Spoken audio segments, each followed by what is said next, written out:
தன்னோட 15 வருட சிந்தனைய செப்டம்பர் 14, 1867 மூலதனம் அப்படிங்கிற புக்கு வெளியிடுறாரு. இந்த புக்கு வெளியானதுல இருந்து உலக நாடுகள் எல்லாம் பயத்துல இருந்துச்சு. அதுல ஒரு பென்சில் தயாரிக்கிற முதலாளி தன்னோட பேரை நிலைநிறுத்திக் கொள்ள அதன் பொருளின் விலையை குறைக்கிறான். அதனால் வரும் இழப்புகளை ஈடுகட்ட தொழிலாளர்களின் உழைப்பை சுரண்டுகிறான். இது எதுவுமே தெரியாத தொழிலாளி முதலாளியை கடவுளாக வணங்குகிறான் அப்படின்னு எழுதியிருக்காரு. தொடர்ந்து பொருளாதார சிக்கல் ஏற்பட்டதுனால 1883 இவரோட சிந்தனையை நிறுத்தி கொள்றாரு. ஆனா இவர் போகும்போது பல்லாயிரக்கணக்கான வருஷத்துக்கு தேவையான சிந்தனைகளை விட்டுட்டு தான் போனாரு. எப்போதெல்லாம் உலகம் பொருளாதார சிக்கலில் மாட்டிக்கொள்கிறதோ அப்போதெல்லாம் கார்ல் மார்க்ஸ் என்ன சொல்லியிருப்பாங்கன்னு தான் இன்னைக்கு வரைக்கும் பார்ப்பாங்க.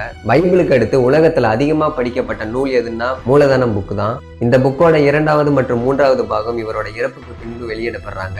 தொழிலாளர்கள் எப்போதெல்லாம் முதலாளித்துவத்துக்கு ஏமாத்தி அடிமைப்படுறாங்களோ அப்போவெல்லாம் அவங்களுக்கு நினைவு வர்றது என்னன்னா, தொழிலாளர்களே ஒன்று சேருங்கள், இழப்பதற்கு அடிமை சங்கிலியை தவிர வேற எதுவும் இல்லை அப்படிங்கிற இவரோட குரல் தான்.